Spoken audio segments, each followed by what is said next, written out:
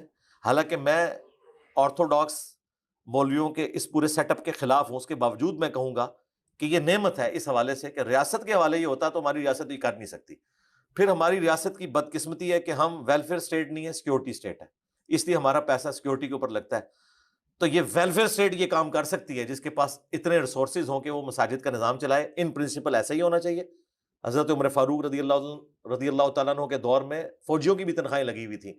مسجد کے جو محتمم تھے وہ باقاعدہ پیڈ لوگ اس اعتبار سے تھے کہ وہ وقف ہوتے تھے. وہ نماز پڑھانے کی تنخواہ نہیں ہوتی تھی, اس پورے سیٹ اپ کو چلانے کی تنخواہ ہوتی تھی کہ آپ نے رسپانسبلٹی کا مظاہرہ کرنا ہے, سارے محلے والوں کی تکلیف سننی ہے, اور اس طریقے سے انہیں آپ نے پازیٹیولی گائیڈ کرنا ہے.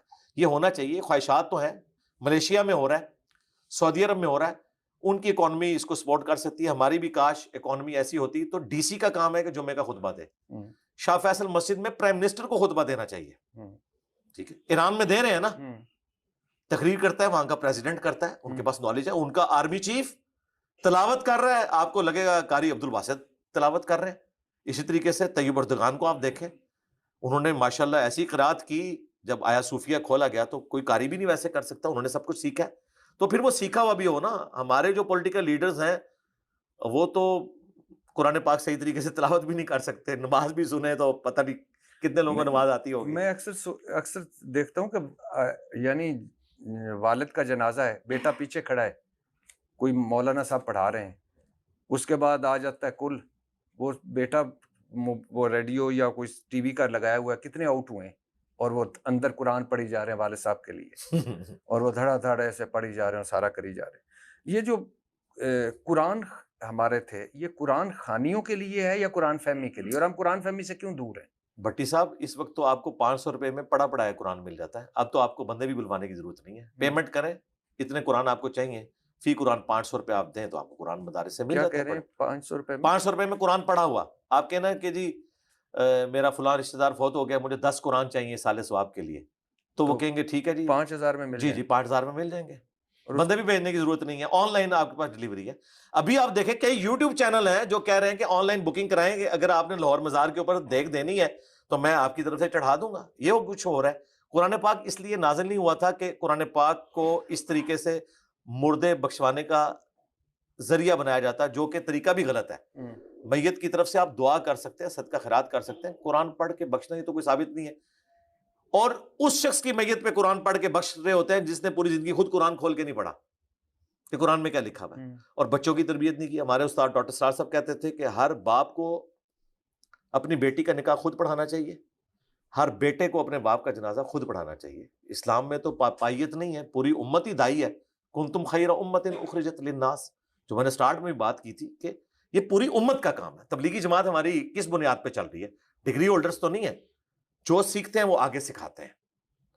جو کریٹیکل مسائل ہیں ان کے لیے ٹھیک ہے, بڑے علماء کی طرف آپ رجوع کریں گے, اور وہ بھی پھر سائنٹیفک جو ایشوز آئیں گے اس کے لیے پھر سائنسدانوں کی طرف رجوع کیا جائے گا. فَاسْأَلُوا أَهْلَ الذِّكْرِ إِن كُنتُمْ لَا تَعْلَمُونَ, اگر تمہارے پاس علم نہیں تو اہل علم سے پوچھو.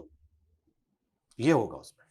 قرآن ترجمے کے ساتھ اور تفسیر کے ساتھ پڑھنا چاہیے جی, اور یہ تفسیر میں بھی صرف اتنا حصہ پڑھیں جو کراس ریفرنس کے طور پر آیت اور حدیث ہے. اگر اپنی ذاتی رائے کوئی ایسی لکھی ہے جو اس سے متصادم ہے, ایاک نعبد و ایاک نستعین کی تفسیر میں انہوں نے لکھا ہے کہ آپ بزرگوں کو بھی مدد کے لیے پکار سکتے ہیں, تو اس قسم کی تفسیر تو قرآن و سنت کی تفسیر نہیں ہے نا, یہ تو تحریف ہے.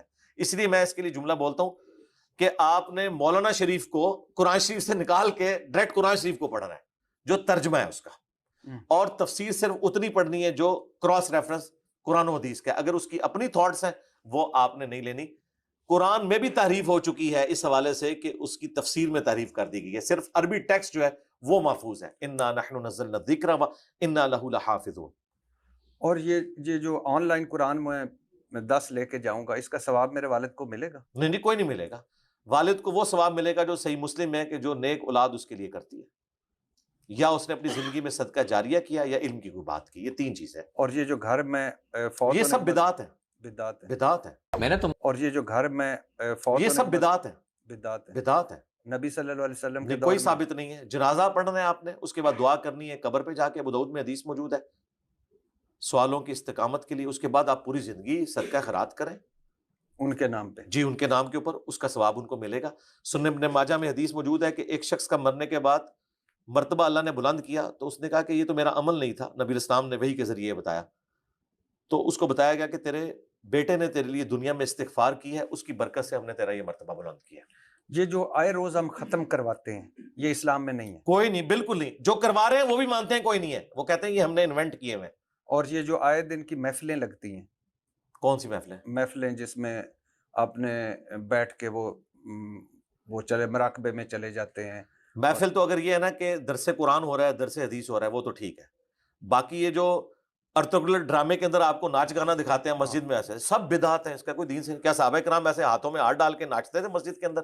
اور یہ جو میلاد کے نام پہ ہو رہا ہے جلسہ جلوس ریلی, رنگ برنگی نعتیں, اور پھر اس کے بعد ماڈل ہاں مکے مدینے کے, اور مرد و عورت کا اختلاط, اور پیچھے ڈسکو قسم کی قوالیاں, یہ تو وہ خود بھی کہتے ہیں نہیں تھا. ایک چیز تھی, صحیح مسلم میں 2750 نمبر حدیث ہے, نبی الاسلام پیر کا روزہ رکھتے تھے. پوچھا گیا کیوں رکھتے ہیں؟ فرمایا فیہ ولدت وفیہ انزل علیہ, اس دن میں پیدا ہوا, اس دن مجھ پہ پہلی دفعہ وحی نازل ہوئی. تو نبی الاسلام جشن قرآن بھی ہر منڈے کو مناتے تھے, اور جشن ولادت بھی روزہ رکھ کے, اور ہم راشن پھاڑ کے مناتے ہیں. اور اب ایسی بدعات ہیں, آپ راولپنڈی میں کبھی دیکھیں پورا مہینہ ہی اس قسم کی محفلیں ہوتی رہتی ہیں, اور عربی لباس پہن کے. اب تو انہوں نے حوریں بھی بنانا شروع کر دی ہیں جو بٹھائی ہوتی ہیں ماڈل بنا کے اوریجنل, یعنی ہماری مائیں بہنیں ہیں نا, مسلمانوں کی ہیں نا, تو اس قسم کی وہ ساری چیزیں کرتے ہیں. یہ سب کے سب خرافات ہیں. اور یعنی یہ ایک ہے تعویذ کوئی گلے میں باندھا ہوا ہے, کوئی ادھر باندھا ہوا ہے, کوئی تعویذ لے جاؤ, فلانا کر لو فلانا کرو، یہ تعویذ شاویز ہیں کوئی اسلام میں نہیں. اسلام میں المعوذات ہیں، 3 پناہ دینے والی صورتیں، جو صحیح بخاری میں آیا. نبی علیہ السلام رات کو 3 دفعہ سورۃ الاخلاص، سورۃ الفلق اور سورۃ الناس الناس. پڑھتے تھے، اپنے ہاتھوں پر پھونک کے جسم پہ ملتے تھے. اور مسلم شریف میں ہے کہ جب کوئی بیمار ہوتا تو اس کے ذریعے دم کرتے تھے. اور ابو داؤد ترمذی میں ہے کہ ہر فرض نماز کے بعد ایک ایک دفعہ پڑھو. اور ایک اور حدیث ہے کہ صبح و شام 3 دفعہ پڑھ لو، ہر چیز سے تمہیں کفایت کر جائیں گے. یہ نبی علیہ السلام کے تعویذات ہیں، وہ باندھے نہیں جاتے ہیں. اور اس کو میں مثال سے سمجھاتا ہوں. قرآن میں لکھا ہے شہد میں شفا ہے، تو شہد چاٹنے میں شفا ہے، اس کی بوتل گلے میں لٹکانے میں شفا نہیں ہے. تو قرآن پر عمل کرنے میں شفا ہے، قرآن کا دم ڈالنے میں شفا ہے، نہ کہ یہ کہ قرآن پاک کا تعویذ بنا کے آپ گلے میں لٹکا لیں. روحیں آتی ہیں؟ نہیں جی، روحیں کہاں سے آتی ہیں؟ وہ یہ تو علیین اور سجین میں. یہ جو جمعرات کو آتی ہیں، کوئی نہیں آتی ہیں جی. کوئی جن وہاں پہ اگر آ کے آواز لگا رہا ہے اور یہ سمجھ رہے ہیں روح آئی ہوئی ہے، تو روح تو نہیں آتی. بالکل غلط ہے. یہ تو عقیدہ ہی، یہ بیسیکلی ہندوؤں سے مسلمانوں کے ہاں عقیدہ آ گیا. اور یہ اچھا، یہ وہ عقیدہ ہے جو کسی کے ہاں بھی اہل علم کے ہاں نہیں مانا جاتا. اہل تشیع کے ہاں اس کا ایک بگڑا ہوا ورژن موجود ہے، وہ بھی اس لیول کے اوپر نہیں ہے. اب مجھے بتائیں، روحیں آتی ہیں جی کھانا دو، تو کھانا تو آپ مولوی کو جمعرات میں بھیجتے ہیں، روحوں کو تو پہنچتا ہی نہیں ہے. کھاتا مولوی ہے اور پیٹ جو ہے روحوں کا بھر جاتا ہے. ان کے لیے آپ دعائیں مغفرت کریں، ان کی طرف سے صدقہ اور خیرات کریں، وہ گھر نہیں آتی. اچھا میں اکثر کنفیوز رہتا ہوں، کیونکہ ہمارے جو جن کے حوالے ہم نے، بدقسمتی ہماری بھی ہے کہ ہم نے مذہب حوالے کر دیا ہے دوسروں کے. حالانکہ مذہب ہمیں بھی اتنا تو پتہ ہونا چاہیے کہ زندگی کیسی گزاری جا سکتی. اللہ سے ڈائریکٹ مانگنا چاہیے یا واسطہ دے کے مانگنا چاہیے؟ ڈائریکٹ ہی مانگنا چاہیے. قرآن حکیم میں 40 کے قریب دعائیں ہیں، ساری ربنا کے ساتھ ہیں، اللہ ہی سے ڈائریکٹ مانگا گیا. اور قرآن میں تو واضح حکم ہے، ادعونی استجب لکم، اے میرے بندو مجھ سے مانگو، میں دعاؤں کو قبول کروں گا. نبی صلی اللہ علیہ وآلہ وسلم نے جتنی دعائیں سکھائی ہیں وہ سب کی سب ڈائریکٹ ہی ہیں. یا حی یا قیوم برحمتک استغیث، لا الہ الا انت سبحانک انی کنت من الظالمین. اور ہر نماز کی ہر رکعت میں ہم سورۃ الفاتحہ پڑھتے ہیں، ایاک نعبد و ایاک نستعین. اے اللہ ہم عبادت بھی تیری کریں گے اور مدد یعنی کہ دعا. یہاں پر وہ عام ظاہری اسباب والی مدد مراد نہیں ہے، اس کا تو حکم ہے وتعاونوا علی البر والتقوی، نیکی اور پرہیزگاری کے کاموں میں ایک دوسرے کی مدد کرو. یہاں ہے دعا. اس لیے ڈاکٹر فرحت ہاشمی نے اپنی کتاب کا نام رکھا ہے ایاک نستعین، دعاؤں والی، کہ یہاں پر نستعین سے مراد ہے دعا. تو دعا صرف اللہ ہی سے ہے. اور قرآن میں واضح فتویٰ ہے کہ اللہ کے سوا اگر کسی اور ہستی سے آپ نے دعا مانگی، گویا آپ نے اس کو الہ مان لیا. سورۃ النمل کی آیت نمبر 62 ہے، امن یجیب المضطر اذا، سورۃ النمل کی آیت نمبر 62 ہے، امن یجیب المضطر اذا دعاہ. بھلا بتاؤ تو کون ہے جو مصیبت اور پریشانی میں گھرے ہوئے شخص کی فریاد کو سنتا ہے اور اس سے تکلیف کو دور کرتا ہے اور تمہیں زمین پر اگلوں کا خلیفہ کرتا ہے. اِلٰہ مع اللہ، کیا اللہ کے ساتھ کوئی اور معبود بھی ہے جس کی یہ کوالٹیز ہوں؟ تو مانگنا اللہ ہی سے ہے. اب رہا وسیلہ، وہ اس اعتبار سے ضرور ہے، جامعہ ترمذی میں حدیث ہے کہ اللہ کی حمد اور درود شریف پڑھ کر دعا کرو تو قبول ہوگی. ہاں، اللہ کا کوئی نیک بندہ ہے اس سے آپ دعا کروائیں. وہ بخاری میں موجود ہے کہ نبی صلی اللہ علیہ وآلہ وسلم سے آ کر صحابہ کرام دعا کرواتے تھے بارش کے لیے. اس قسم کا وسیلہ درست ہے. باقی یہ وسیلہ کہ تجھے فلاں کا واسطہ، تجھے فلاں کی دھونس نعوذ باللہ یہ کام کر دے، اس قسم کا کوئی وسیلہ صحیح اسناد سے ثابت نہیں ہے. اور دعائیں کب کب قبول ہوتی ہیں اسلام میں کیا بتایا گیا؟ رزق حلال شرط ہے جی. صحیح مسلم میں حدیث ہے کہ ایک پرانگدہ حال میں شخص آتا ہے اور ہاتھ لمبے کر کے کہتا ہے یا رب یا رب. اس کی حالت ایسی ہے کہ لوگوں کو ترس آ جائے، لیکن اس حال میں کہ اس کا لباس حرام کے مال کا ہے، اس کا گوشت حرام کے مال کا ہے. اللہ ایسے کی دعا کیوں کر سنے گا؟ تو رزق حلال یہ پہلی شرط ہے دعا کی قبولیت کے لیے. پھر پروٹوکول ہے اللہ کی حمد اور درود شریف، وہ جامعہ ترمذی میں حدیث موجود ہے. اور پھر مسلمانوں کو یہ کنسیپٹ کلیئر ہونا چاہیے کہ دعا ہر حال میں قبول ہوتی ہے. جامعہ ترمذی میں مسند احمد میں حدیث ہے کہ دعا کبھی بھی رد نہیں جاتی. یا تو جو آپ نے مانگا وہ آپ کو مل جائے گا، یا اس کے بدلے اللہ تعالیٰ کوئی اور آپ کو نعم البدل دے گا، یا کوئی تکلیف ٹال دے گا، یا قیامت کے دن آپ کو اس دعا کے اگینسٹ اجر مل جائے گا. تو صحابہ کرام نے کہا یا رسول اللہ پھر تو ہمیں بہت زیادہ دعائیں مانگنی چاہیے، ہم تو مانگیں گے جب رد ہی نہیں ہونی. تو نبی علیہ السلام نے کہا اللہ تعالیٰ بھی بہت زیادہ دعائیں قبول کرنے والا ہے. ہم سمجھتے ہیں دعا کی قبولیت یہ ہے کہ جو میں نے مانگا وہ مجھے مل جائے. یہ اس طرح کی کوئی گارنٹی اللہ تعالیٰ نے نہیں دی، کیونکہ ہو سکتا ہے وہ آپ کے حق میں بہتر نہ ہو، آپ سمجھ رہے ہیں۔ پھر بعض اوقات لوگ یہ کہتے ہیں نہیں ہم اللہ سے دعا کرتے ہیں کہ اسی کو ہمارے حق میں بہتر بھی کر دے، تو سب کچھ کر سکتا ہے۔ اللہ کو کوئی ڈکٹیٹ نہیں کر سکتا، آپ دعا کریں گے، اللہ کا اپنا ایک ڈیوائن پلان ہے، اس کے مطابق اس نے چلنا ہے، اور جو ہماری بنیادی ایک نیڈ جو ہم خواہش رکھتے ہیں اس کے بارے میں ہمیں بتایا گیا، بخاری مسلم میں حدیث ہے، جو شخص یہ چاہتا ہے اس کا رزق کشادہ کر دیا جائے اور اس کی عمر دراز ہو، یہ ہر انسان کی خواہش ہے، وہ اپنے رشتہ داروں کے ساتھ حسن سلوک کرے، یعنی مال پانی خرچ کرے، خالی دلاسا نہیں۔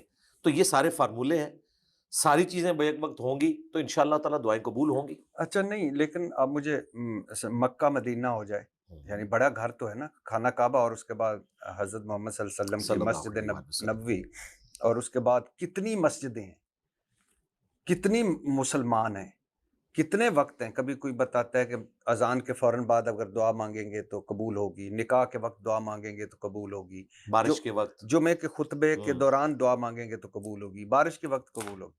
اور اتنا مکہ مدینہ اور مسجدیں، اتنے مسلمان، 56 مسلمان ملک ہیں اور پتہ نہیں 2.25 ارب کے قریب مسلمان، جی ہاں، لیکن نہ فلسطین آزاد ہو رہا ہے، رو رو کے امام کعبہ دعائیں مانگتے ہیں فلسطین کے لیے، نہ کشمیر کے کوئی حالت بدل رہے ہیں، نہ مسلمانوں کی اپنی حالت کوئی بدل رہی ہے، تو کدھر جاتی ہیں وہ دعائیں؟ اس لیے کہ جس طرح ہم نے دنیا میں اپنے معاملات کو مینج کرنے کے لیے ایس او پیز بنایا نا، تو اللہ تعالیٰ کے بھی ایس او پیز ہیں۔ اللہ تعالیٰ نے قرآن میں بتایا ہوا ہے کہ جب کوئی امت اپنے پیغمبر کی تعلیمات کو چھوڑ دیتی ہے تو دیکھ لیں بنی اسرائیل جن میں ہزاروں انبیاء آئے، 3 بڑی کتابیں نازل ہوئیں، تورات، زبور، انجیل، جب انہوں نے روگردانی کی تو اللہ تعالیٰ نے کہا ضربت علیہم الذلہ والمسکنہ وباؤوا بغضب من اللہ، ان پر ہم نے ذلت، رسوائی، مسکنت اور اللہ کا غضب نازل کر دیا قیامت تک کے لیے۔ تو یہ ہوتا ہے سورۃ البقرہ سٹارٹ میں اسی لیے ہے کہ اللہ تعالیٰ نے بتایا کہ ایک تمہاری طرح بڑی لاڈلی امت تھی، لیکن اس نے یہ کیا اور ہم نے اس کے ساتھ یہ کچھ کیا، لہذا تم نے بھی تیار رہنا ہے۔ صحیح مسلم میں حدیث ہے کہ اللہ تعالیٰ قرآن کی وجہ سے لوگوں کو عروج دے گا اور اسی کی وجہ سے لوگوں کو ذلیل کرے گا، یعنی اس کے ذریعے سے۔ وہ زمانے میں معزز تھے مسلمان ہو کر اور تم خوار ہوئے تارک قرآن ہو کر۔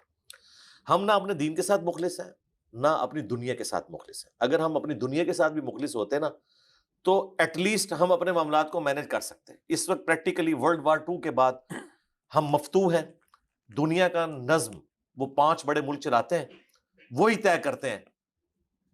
پہلے امپائرز ہوتی تھی، دوسری امپائرز کے اوپر قبضہ کرتی تھی، اوپر ایک بادشاہ بیٹھتا تھا۔ اب ورلڈ آرڈر چینج ہو چکا ہے، امپائرز ٹوٹ گئی، اب ملک ہوتے ہیں، اور وہ 5 ملک جن کے پاس ویٹو پاور ہے وہ ڈیسائیڈ کرتے ہیں۔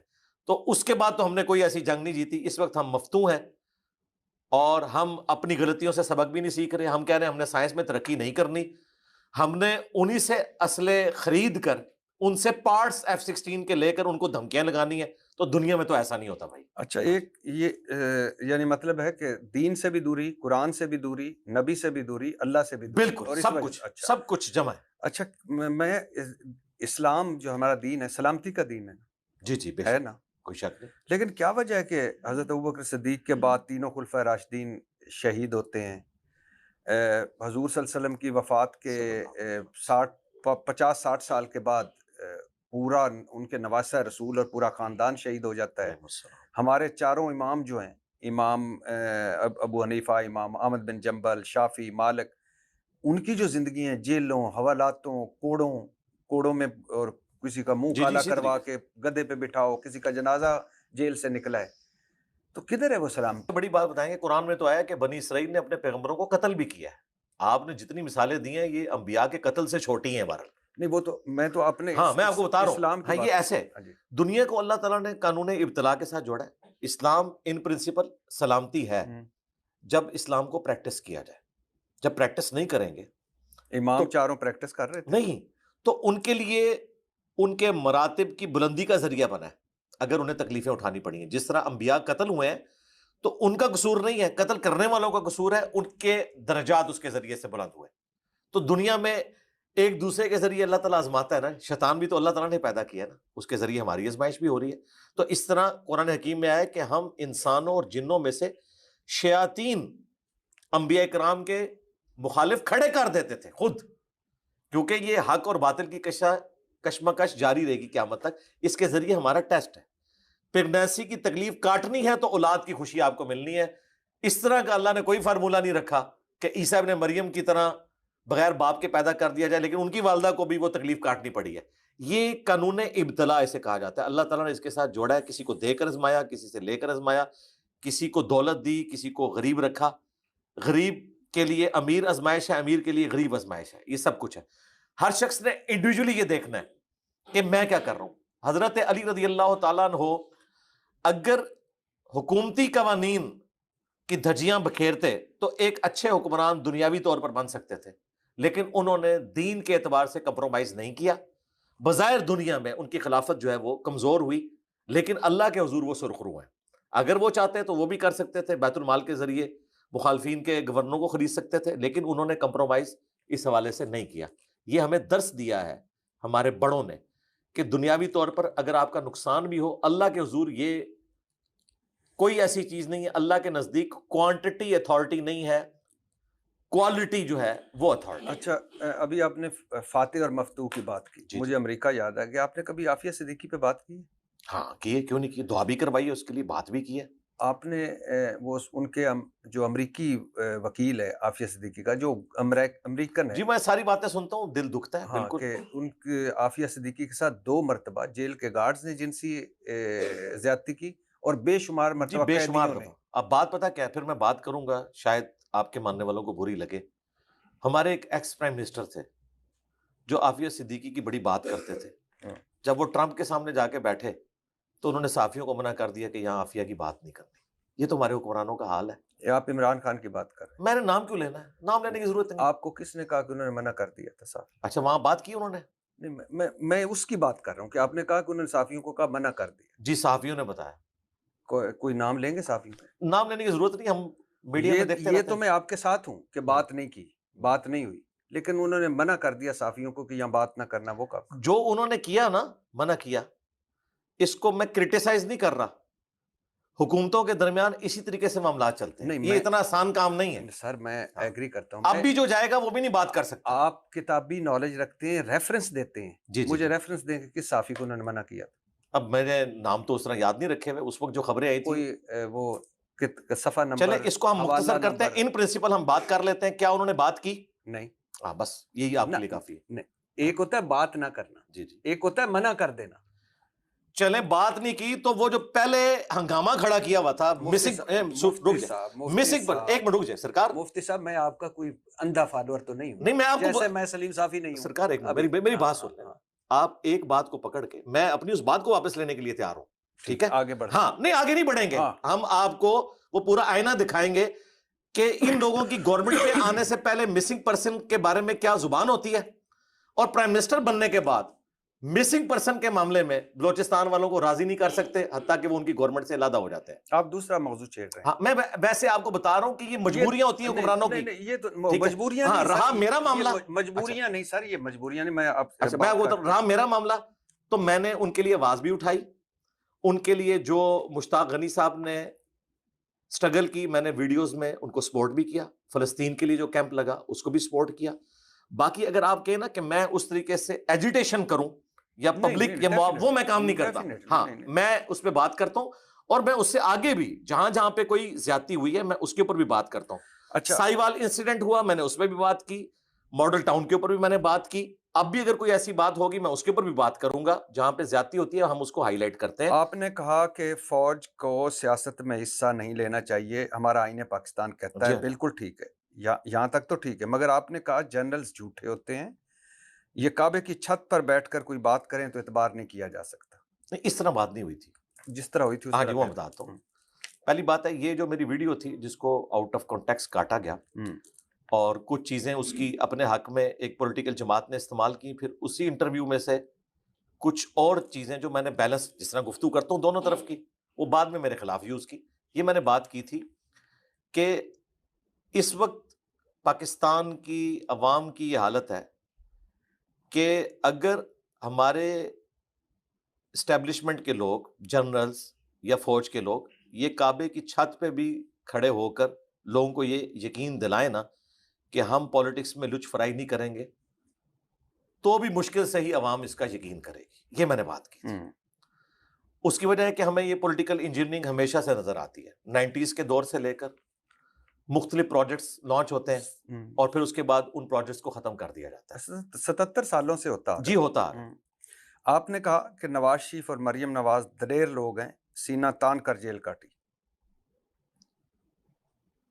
یہ اس طریقے سے تو شاید بات نہ ہوئی ہو. اسی طریقے سے نہیں، میں نے کہا تھا کہ وہ اس وقت بات کی تھی کہ کمپیریزن کرواتے ہوئے. نہیں صرف میں پہلے فکر میں سرکار آپ نے مجھے تو یاد ہے نا، میں بتاؤں گا نا ظاہر ہے، یا تو آپ پوری ویڈیو لیکن وہ اس میں بات ہو رہی تھی، یہ بھی انٹرویو میں بات ہوئی تھی جب میں نے یہ بات کی تھی کہ خان صاحب نے جو اپنے ارد گرد اکٹھے کیے ہوئے نا کے پی کے لوگ اور وہ پٹرول بمب اور وہ سارا کچھ ہم پولیس. آپ زمان پارک کے محاصرے کی بات. جی ہاں.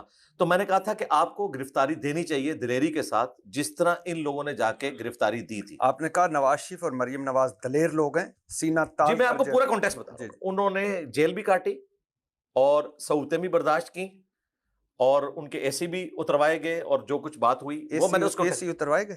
ہاں، جو کلیم کیا تھا نا کہ یہ اے سی اتروائے گئے. یار میں وہاں پہ موجود نہیں، میں آپ کو جنرل بات کر رہا ہوں کہ ایک بندے نے کی تھی میں ان کا اے سی اترواؤں گا، حالانکہ اس کی اتھارٹی نہیں ہے. وہ بندہ جیل کے اوپر وہ حاکم ہی نہیں تھا، اس کو یہ بات ہی نہیں کرنی چاہیے تھی. ایک غیر قانونی بات ہوتا ہے آپ کہتے ہیں میں ارشاد بھٹی کو آنے ہی نہیں دوں گا، اور ایک ہوتا ہے آپ مجھے آنے نہیں دیتے. فرق ہوتا ہے نا. یہ سارے فرق نا آپ اچھا نہیں، آپ نے کہا کہ بتائیں کہ جو اس طرح کی دھمکیاں لگاتے ہیں جس کے وہ اہل ہی نہیں ہے. آپ نے کہا نواز شریف اور اچھا ویسے ایک بات مزے کی آپ کو بتاؤں کہ اے سی اتروانے کا انہوں نے کہا تھا، مطلب اے سی لگا ہوا تھا. اس کا مجھے کوئی انٹرسٹ نہیں ہے. میں کہتا ہوں یہ پرائم منسٹر کے شان نشان ہی نہیں ہے. میں کہہ رہا ہوں کہ میں صرف آپ کو یہ بتا رہا ہوں، اور اتروایا بھی نہیں تھا. انہوں نے یہ بھی غلط کیا یار، وہ لگائیں یا اتاریں مجھے اس سے فرق نہیں ہے. میں کہتا ہوں پرائم منسٹر کے اندر جیل آتی نہیں ہے، اس کی اسٹیٹمنٹ بنتی نہیں. کہا نواز شریف اور مریم نواز دلیر لوگ ہیں، سینہ تان کر جیل کاٹی. آپ کو پتہ نہیں کہ ایک مرتبہ جدہ، ایک مرتبہ لندن. جی پتہ ہے، تو سینہ تان کے گئے تھے. جی وہ بھی ان کے جو ایکٹیویٹی تھی ان کو جیل کاٹنی چاہیے تھی اس وقت. میں تو آپ کی بات کر رہا تھا نا. جی اچھا، آپ نے میں کسی کے فضائل نہیں سنا رہا تھا. دیکھیں میں ایک کمپیریزن کر رہا تھا دو واقعات کا، آپ نہیں، اور اس میں یہ بات ہوئی تھی. آپ نے کہا عمران خان جیل کی سختیوں سے گھبرا کر بہت جلد ڈیل کر کے باہر آ جائے گا، جیل کی مصیبتیں اس کے بس کا روگ نہیں. میں نے اس طرح کی کہا تھا. دیکھیں مجھے نہیں پتا کہ کس کانٹیکسٹ میں کیا سوال ہوا تھا اور کیا بات کی تھی. عمران خان جیل میں گرفتار ہو گئے، اس کے بعد آپ نے اپنی ایک ویڈیو میں کہا کہ عمران خان جیل کی سختیوں سے گھبرا کر بہت جلد ڈیل کر لے گا. اور یعنی نہیں، میں نے یہ بات نہیں کی. سرکار ادھر ہی روک لیں، یہ ویڈیو دکھائیں مجھے. چلو میں ویڈیو ابھی ویڈیو دکھاتا ہوں. نہ دکھائے تو نہیں چلائے نا جیل کی. اچھا یہ بتائیں، میں چلا دکھاتا ہوں. اچھا آپ کی ویڈیو سے دکھاؤں گا. وہ بات میں نے کچھ اور کی تھی. کیا؟ وہ میں نے نہیں بتانا، مجھے تو پتا میں نے کیا بات کی ہے. میں نے یہ نہیں کہا تھا. ہاں میں نے یہ کہا تھا، یہ اسی زمانے میں نے بات کی تھی کہ میں نہیں سمجھتا تھا کہ وہ اتنی دلیری دکھائیں گے کہ وہ جیل کو برداشت کریں گے. میں یہ نہیں سمجھتا تھا، لیکن انہوں نے فی الوقت کوئی ڈیل نہیں کی. یہ میں نے بات کی تھی. اچھا یہ تو بالکل ہی الٹا. مطلب کہ آپ یہ میں نے بات کی تھی. مطلب اچھا اب مجھے نہیں پتا کہ انہیں ڈیل آفر ہوئی ہے نہیں، کیونکہ ابھی تک جتنے یوٹیوبرز بتاتے ہیں جرنیل قدموں میں گر پڑا، وہ سب کچھ جھوٹ نکلا ہے. علیمہ باجی نے بھی بتایا کہ کبھی کوئی ان کے پاس نہیں گیا، تو وہ تو سب کچھ جھوٹ نکلا جو اتنے ویلاگز بنتے رہے لوگوں کے. تو مجھے نہیں لگتا انہیں ڈیل آفر ہوئی ہے یا نہیں ہوئی ہے، لیکن یہ بات ہے کہ انہوں نے ثابت کیا ہے کہ انہوں نے اپنے جیل کے اندر وقت گزارا ہے. تو میں نے یہ بات کی تھی کہ مجھے نہیں لگتا تھا کہ اس طرح کے ایک ایلیٹ ماحول میں پلنے والا شخص اس صعوبت کو برداشت کر سکے گا. مجھے لگتا نہیں تھا، یعنی میں نے کہا تھا کہ ایسا ہوگا نہیں. آپ سمجھتے ہیں کہ عمران خان نے بہادری سے جیل کاٹی؟ ہاں جی بالکل، اس میں کوئی دوسری رائے نہیں ہے. آپ نے ووٹ ڈالا 8 فروری 2024 کے الیکشن میں؟ جی ڈالا تھا. میں تو صبح سویرے پہنچ گیا تھا ووٹ ڈالنے کے. اچھا یہ تو آپ کا حق ہے کہ کس کو ڈالیں جس کو نہ ڈالیں، لیکن آپ کیا سمجھتے ہیں کہ کون جیتا تھا اس الیکشن میں؟ میرے پاس تو کوئی ثبوت نہیں ہے. پھر آپ ثبوت مانگ لیں گے نا مجھ سے. آپ مجھے کہیں گے ثبوت دو. آپ ویسے کیا آپ کا آپ فیصلے نہ نہیں، آپ فیکٹس اینڈ فگرز پر ہے نا. میرے پاس تو کوئی ثبوت نہیں ہے. اچھا فارم اگر آپ یہ بات کریں جنرل کے پرسیپشن کیا ہے، جس طرح میں نے کہا، اچھا یہ کرتے ہیں وہ بھی چھوڑ دیتے ہیں. جس طرح اب محمد بن سلمان نے جہاز اتروا لیا تھا، ظاہر ہے وہ کرائم بھی بتاتے ہیں سب کچھ. وہ رپورٹ نکلی نا، میں تو وہاں بیٹھا نہیں ہوا تھا کہ کس وجہ سے نکلوایا. وہ رپورٹ ہے آپ کے پاس؟ میں نے وہی بتایا نا، یہ بھی میرے پاس کوئی رپورٹ نہیں ہے، لہٰذا میں جواب نہیں دوں گا. اور اگر آپ اسی قسم کی گفتگو سننا چاہتے ہیں تو میں بتا دیتا ہوں، میرے پاس کوئی فکر نہیں ہے جی کہ 8 فروری کے الیکشن کون جیتا تھا. محمد بن سلمان کی رپورٹ ہے آپ کے پاس؟ میں نے کہا نا کہ میرے پاس نہیں ہے نا. اچھا تو یہ صحافی بیان کرتے ہیں نا, اس طرح صحافی ہمیں بتاتے ہیں کہ یہ کچھ ہوا تھا, تو چونکہ آپ نے منع کیا ہے لہٰذا میں بیک فٹ پہ رہتا ہوں. ہاں پبلکلی آر ٹی ایس بیٹھا نہیں بیٹھا 2018 میں ایک بندہ حکمران بنا, یہاں پہ فارم 47 تھا 45 تھا دوسرا حکمران بنا. میرے پاس کوئی ثبوت نہیں ہے جو میں آپ کے سامنے رکھ سکوں. رہی پبلک پرسیپشن تو وہ میں نے آپ کو بتایا کہ کئی صحافیوں نے یہ باتیں کی تھی کہ یہ ہوا تھا یہ ہوا تھا, وہ تو پبلکلی سامنے آتا ہے. فیکٹس اینڈ فگر میرے پاس نہیں ہے, لہذا چونکہ آپ کا معیار فیکٹس اینڈ فگرز کا ہے تو ہاں اس لیے میرے پاس کوئی ثبوت نہیں. اچھا, آپ دوسروں پر بہت سخت تنقید کرتے ہیں, جو کہتے ہیں میں آپ کا حق ہے, فراڈ ہے, یہ ہے وہ ہے, لیکن جب تحریک انصاف والوں نے آپ پر تنقید کی تو آپ نے ایسی ان کو سنائی, یوتھیا تو فلاں تو فلاں تو فلاں. ہاں جنرل بات نہ کریں اس طرح, ہاں اسپیسیفک بات اسی پہ رکھیں. جب آپ کی جو 2-3 بیانات آئے پولیٹیکل پہ آئے تو آپ نے بڑا اس کے نہیں اس پہ نہیں, انہوں نے کہا تھا یہ مولوی بک گیا ہے, اور ایک یوٹیوبر عادل راجہ اس نے کہا تھا انجینئر صاحب کو ایجنسیوں نے بلا کر دھمکی لگائی ہے اور ایک بڑا عہدہ آفر کیا ہے. یہاں پہ بھی لوگوں نے ٹویٹس کر دی, تو میں نے کہا تھا بالکل جھوٹ بول رہے ہیں, آج تک مجھے انہوں نے اس معاملے میں نہ تو بلایا, نہ وہ اس طریقے سے مجھے کہہ سکتے ہیں, نہ میں کسی کے کہنے کا پابند ہوں. یہ بالکل جھوٹا الزام ہے, اور چند مہینوں میں آپ کو پتہ چل جائے گا. اگر تو میں نے عہدہ قبول کر لیا تو بات ہوگی, اور وہ کوئی نہیں نکلی. جنہوں نے عہدے قبول کیے ہیں وہ آپ لوگوں کے سامنے. عہدے کی آفر ہوئی کبھی؟ نہیں, ان کی طرف سے تو کوئی ایسی آفر نہیں ہوئی ہے کہ آپ کوئی عہدہ قبول کریں. کن کی طرف سے؟ جو اس وقت کرتے دھرتے ہیں ان کی طرف سے. ہاں پچھلی گورنمنٹ میں ایک دفعہ مذہبی امور کے اعتبار سے رابطہ کیا گیا تھا, عمران خان کی حکومت. ہاں اس میں عمران خان صاحب کا کوئی لینا دینا نہیں تھا. وہ جو 10 سال کا پلان بنائے بیٹھے ہوئے تھے نا, ہاں ان کی طرف سے تھی کوئی چیز. کون 10 سال کا پلان بنا کے؟ جو ابھی اندر ہیں اور بھگت رہے ہیں. کون ابھی اندر ہے؟ اسٹیبلشمنٹ کا بندہ. کون سا بندہ؟ ان کی ایجنسی کا ہیڈ. کون سی ایجنسی کا ہیڈ؟ سب سے بڑی نمبر 1. اس بندے کا نام؟ فیض حمید. تو اتنا مجھے لمبا چوڑا گھما سیدھا آپ کا تو کام سیدھا لائیں اس پہ. اچھا میں چاہ رہا تھا کہ شاید آپ کہیں بریک مار لیں اور مجھے نام لینا. نہیں آپ تو ہمیں بڑے وہ. اچھا تو انہوں نے وہ جن فیض حمید نے اس وقت کیا بس وہ چھوڑ دینا, نہیں خود تو نہیں ظاہر ہے, نہیں ہوتا نا, بس وہ آپ کو پتا ہے یہ کس طریقے سے, آپ کو تو فون آتے رہتے ہیں. جیو والوں کو تو بخوبی اندازہ ہے, جیو نے تو بڑی تکلیفیں کاٹی ہوئی ہیں. ہاں صحیح کہہ رہے. اچھا اس دور میں بھی اور اس دور میں بھی. ہاں نہیں اب تکلیفوں کی پارٹی بدل گئی ہے, چل رہی ہیں. اچھا یہ مجھے بتائیں کہ فارم 45 ٹھیک ہے کہ 47 ٹھیک ہے؟ میں نے کہا میرے پاس فیکٹس اینڈ فگرز ہی نہیں, میں کیسے اتنا تو بتا سکتے ہیں. نہیں میں یہ نہیں کہہ رہا جیتا کون ہارا کون, میں کہہ رہا ہوں کہ 45 ٹھیک ہے, آپ پڑھے لکھے آدمی ہیں, کہ 47 ٹھیک ہے. دونوں ہی فارم ہے, سرکاری فارم ہے, دونوں درست ہونے چاہیے, آپس میں میچ کرنے چاہیے. اچھا آپ بھی ٹھیک ہیں, اور جو کہہ رہے ہیں کہ قبروں کو زیارت گاہ بنانا ہے وہ بھی ٹھیک ہے؟ نہیں دونوں فارم سرکاری ہیں نا.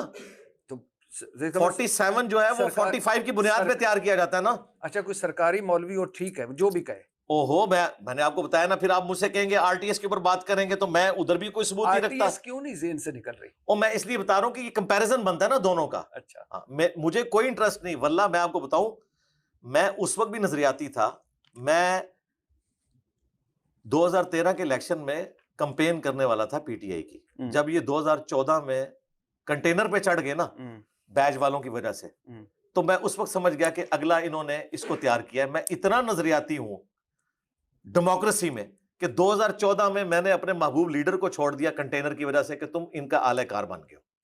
اور تو مجھے اس لیے آج کل تو بہت خوش ہوں گے آپ جمہوریت پہ. نہیں کوئی خوش نہیں ہوں. ووٹ کی عزت پہ نہیں کوئی خوش نہیں ہوں. پارلیمنٹ کے تقدس پہ نہیں میں کوئی خوش نہیں ہوں. میں سمجھتا ہوں کہ اس وقت جو آواز اٹھا رہے ہیں نا, یہ لوگ پائنیئر ہیں اس کے.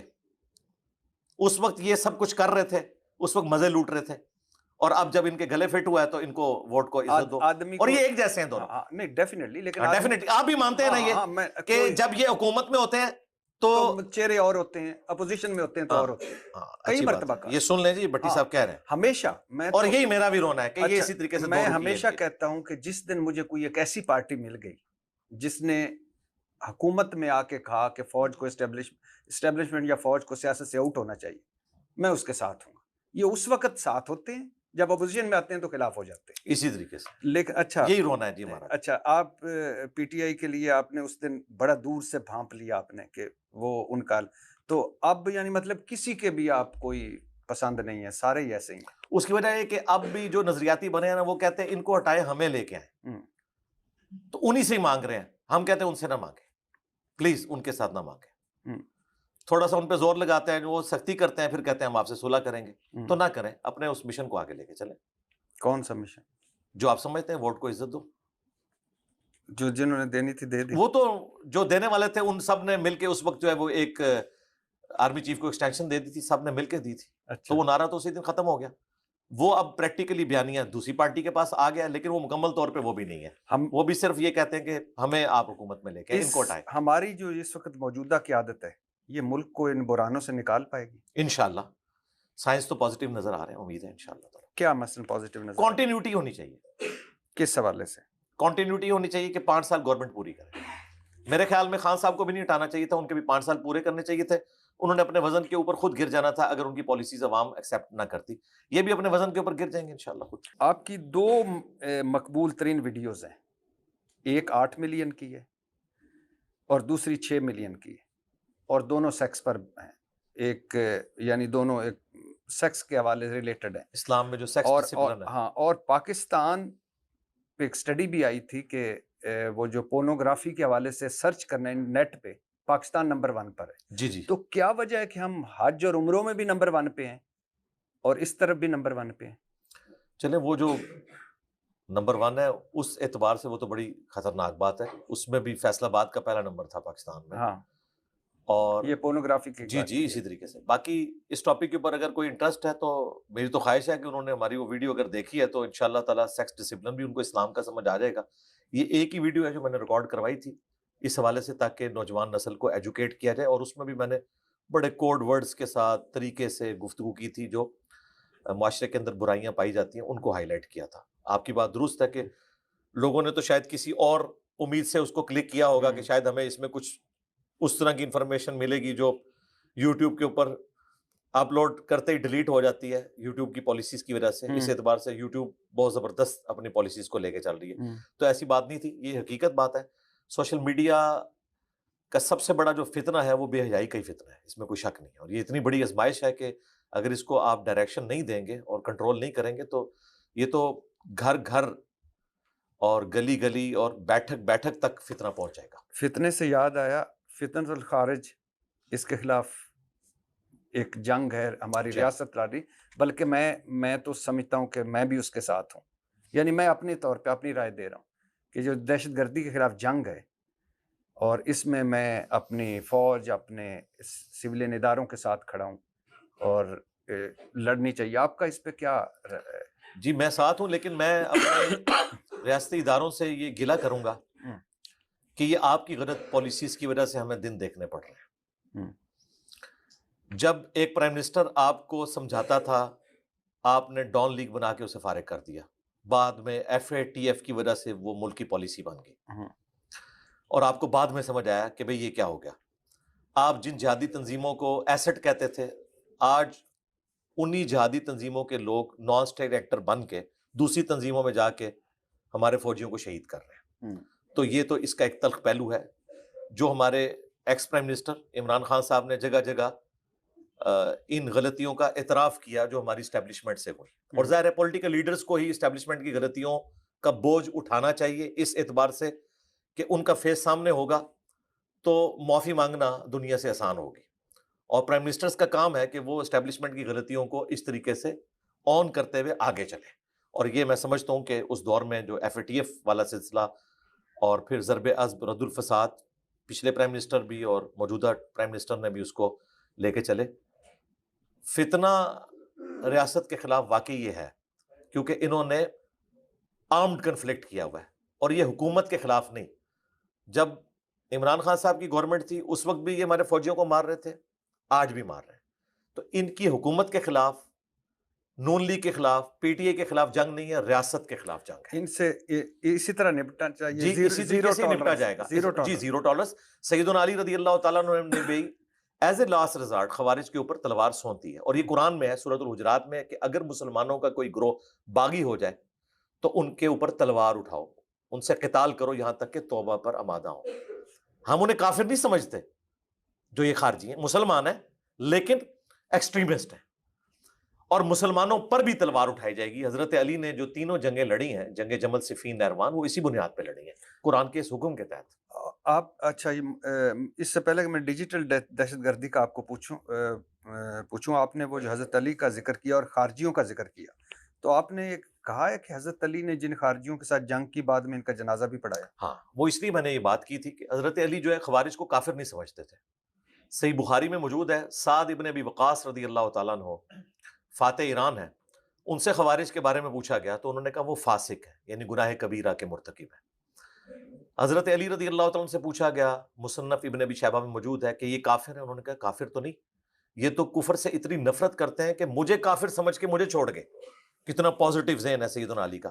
پوچھا کہ منافق؟ ان کا منافق نہیں، یہ تو اتنی لمبی نمازیں پڑھتے ہیں، منافق تو قرآن میں ہے، اللہ کا ذکر بہت تھوڑا کرتا ہے، نہ کافر ہے نہ منافق۔ تو پھر کیا ہے؟ کہا یہ ایک گروہ ہے جنہوں نے ہمارے خلاف بغاوت کی ہے، یعنی ہمارے بھائی ہیں، بگوڑے ہو گئے، ٹی ٹی پی ہو یا ہمارے بلوچستان کے لبریشن والے لوگ ہوں، یہ ہمارے بھائی ہیں، بگوڑے ہو چکے ہیں۔ تو اس کانٹیکسٹ میں نے بات کی تھی کہ یہ کافر نہیں ہے، منافق بھی نہیں ہے، تو تیسری کیٹیگری اسلام کی روح سے مسلم آتی ہے۔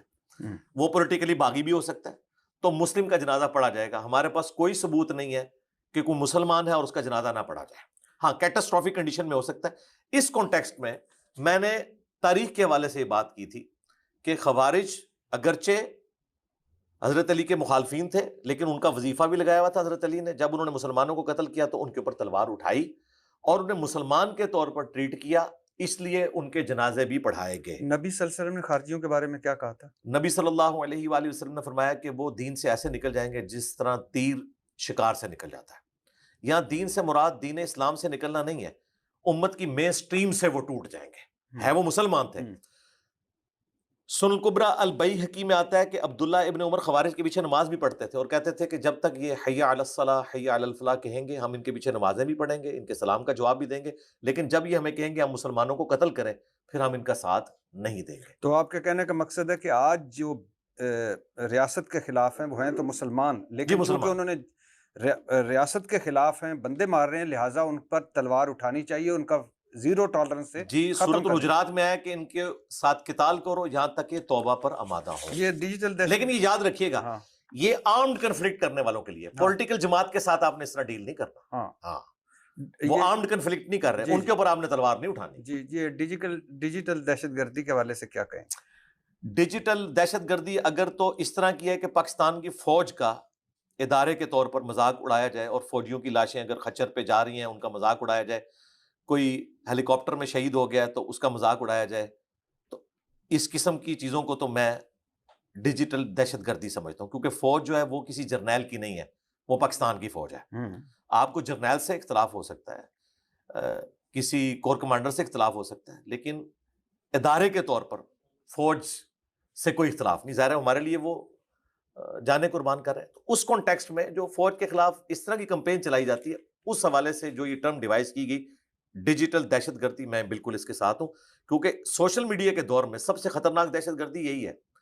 اور اس وقت جو یہ ٹرم جن لوگوں کو بری لگ رہی ہے، انہوں نے 5th جنریشن وار کے نام پہ اسی چیز کو دوسرا نام دیا ہوا تھا۔ جی جی، ٹھیک ہے نا، اور اب یہ ڈیجیٹل دہشت گردی آ گیا واقعی، لیکن اس میں غلوف نہیں ہونا چاہیے کہ کسی پولیٹیکل جماعت کو اس طریقے سے دہشت گرد ڈکلیئر کر دیا جائے اور ان کے ساتھ اس طریقے سے ٹریٹ کیا جائے جو ہم ٹی ٹی پی کے ساتھ یا بلوچستان کی لبریشن جو بنی ہوئی ہے۔ آسان لفظوں میں آپ کہہ رہے ہیں کہ اگر پاکستان تحریک انصاف کو آپ دہشت گرد جماعت نہیں کہہ سکتے، یا ان کو فتنہ نہیں کہہ سکتے، یا ان کو یہ سیاسی گندیں ختم کر دو، ظاہر ہے اگر دہشت گرد ہے تو پھر پابندی لگائے نا۔ ہاں، تو اگر پولیٹیکل جماعت کے طور پہ، میں تو اس سے اگلی بات کرتا ہوں، ٹی ایل پی جن کے موٹیویٹڈ لوگوں نے کم از کم 5 دفعہ مجھ پر مرڈر اٹیمپٹ کی ہے، ان کو بھی میں سمجھتا ہوں پولیٹیکل جماعت ہے۔ اگر کوئی انڈیویجول اس طریقہ سے موٹیویٹڈ ہے اور کوئی حرکت کرتا ہے تو اس کا ذاتی عمل ہے۔ جب آپ کسی جماعت کو پولیٹیکل جماعت ڈکلیئر کرتے ہیں نا، اور اس کے اوپر آپ نے پابندی نہیں لگائی ہوئی کہ وہ الیکشن میں حصہ نہیں لے گی، تو آپ ان کو ٹریٹ بھی پھر اسی طریقے سے کریں، آئین کے دائرے کے 7 اندر۔ مرتبہ قاتلانہ حملے ہوئے۔ جی، 5 دفعہ تو یعنی سمجھیں کہ یہ معاملات ایگزیکیوٹ ہو گئے، 2 دفعہ جو ہے وہ پکڑے گئے، اور ہر مرتبہ ہی بچ گیا۔ جی الحمدللہ، اللہ کی مدد ہے، مبارک ہو۔ ویسے اچھا، میں رمضان کی طرح روزے کس عمر میں فرض ہوتے ہیں؟ روزہ جب بھی کوئی مسلمان مرد یا عورت بالغ ہو جائیں تو ان کے اوپر فرض ہو جائیں گے. اس کے لیے عمر جو ہے آلموسٹ سمجھ لیں مرد کے لیے 13 سے 14 سال ہے, اور دوسرا آپشن یہ ہو سکتا ہے کہ علامات بلوغت ظاہر ہو جائیں, احتلام, نائٹ فال, اور عورت کے لیے ہے کہ جب اسے مینسز آئیں وہ بالغ ہو جائے گی, لیکن عادت 10 سال کی عمر سے شروع کر دینا چاہیے تاکہ وہ بعد میں آسانی سے روزے رکھ سکے. اچھا, بندے نے روزہ رکھا ہو, ڈرپ لگوا سکتا ہے؟ اس کے اوپر اختلاف ہے. بعض لوگ کہتے ہیں کہ روزے کی حالت میں جو معدے میں چیز ڈالی جاتی ہے اس کی وجہ سے روزہ ٹوٹتا ہے, جو ڈرپ لگائی جاتی ہے یہ معدے تک نہیں پہنچتی, یہ ہم وینز کے ذریعے چیز داخل کرتے ہیں, تو اس لیے یہ اس کیٹیگری میں فال نہیں کرے گا. ہمارے نزدیک ڈرپ لگوانے سے بھی روزہ ٹوٹنا ہی شمار ہونا چاہیے, کیونکہ صحیح بخاری میں عبداللہ ابن عباس کا قول موجود ہے جو پوری سند کے ساتھ مصنف ابن ابی شیبہ میں ہے, بخاری میں تعلیقاً, کہ جسم میں کوئی چیز داخل کرنے سے روزہ ٹوٹتا ہے, نکالنے سے نہیں ٹوٹتا. انجیکشن؟ ہاں, انجیکشن بھی یہی ہے. اگر تو صرف سوئی کھبو کے باہر نکال دی پھر تو کوئی مسئلہ نہیں, لیکن اگر آپ اس میں دوائی ایڈ کرتے ہیں تو ظاہر آپ نے اندر انٹر کر دی, یعنی وینز میں نہیں, چاہے وینز میں کریں چاہے اس میں کریں. یہ ہے اجتہادی مسئلہ. میں نے بتایا اس پہ دو رائے پائی جاتی ہیں. ہم یہ کہتے ہیں کہ جب اسلام نے آپ کو اجازت دی ہے کہ مریض آدمی جو ہے وہ روزہ چھوڑ بھی سکتا ہے, اور اگر آپ نے کوئی ٹیکہ لگوانا ہے تو افطار کے بعد لگوا لیں, اور اگر دن کے بعد لگوا رہے ہیں تو کوئی مسئلہ نہیں, آپ روزہ چھوڑ سکتے ہیں, فدیہ دیں. اور خون دے سکتے ہیں؟ خون دے سکتے ہیں. بخاری مسلم میں موجود ہے نبی علیہ السلام نے روزے کی حالت میں حجامہ کپنگ کروائی ہے, تو اس میں خون نکالا جاتا ہے, اور وہ داخل نہیں ہو رہا ہوتا, نکالا جا رہا ہوتا ہے, تو وہ کروا سکتے ہیں. آپ نے کہا کہ آنکھوں میں سرما ڈالا جا سکتا ہے, جی جی, لیکن ڈراپ نہیں ڈالے جا سکتے کیونکہ ان کا حلق میں ذائقہ چلا تو جاتا ہے. سرما صاحب کا کوئی حلق میں نہیں جاتا. سرما میں نے تو جتنی دفعہ ڈالا ہے, جب کبھی وہ والدہ ڈال دیتی تھی, اب تو بڑا عرصہ ہوا ہے, تو میں نے اس کا ذائقہ تو کبھی حلق میں فیل نہیں کیا. وہ سالڈ کی فارم میں ہوتا ہے, وہ ادھر تک ہی رہتا ہے, ہو سکتا ہے بے ذائقہ ہو, چلا بھی جاتا ہو, اور یہ بھی اجتہادی مسئلہ ہے. اگر حلق تک بھی پہنچ جائے اور کوئی شخص اسے تھوک دیتا ہے تو ٹھیک ہے, یہ اجتہادی مسئلہ ہے. آنکھوں سے حلق کا کیسے چلے جاتا ہے؟ جی چلا جاتا ہے. یہ یہاں پہ ایک جوائنٹ موجود ہے جس کے ذریعے, اسی طریقے سے آپ دیکھیں نا, کبھی انسان زیادہ روتا ہے تو بلغم بھی آپ کا یہاں سے ریورس ہو کے اندر تک چلا جاتا ہے. یہ باقاعدہ میڈیکل کسی ڈاکٹر سے پوچھے کہ آنکھوں کے آنسوؤں کا بھی تعلق ہے, وہ حلق تک چلے جاتے ہیں. آپ کی میں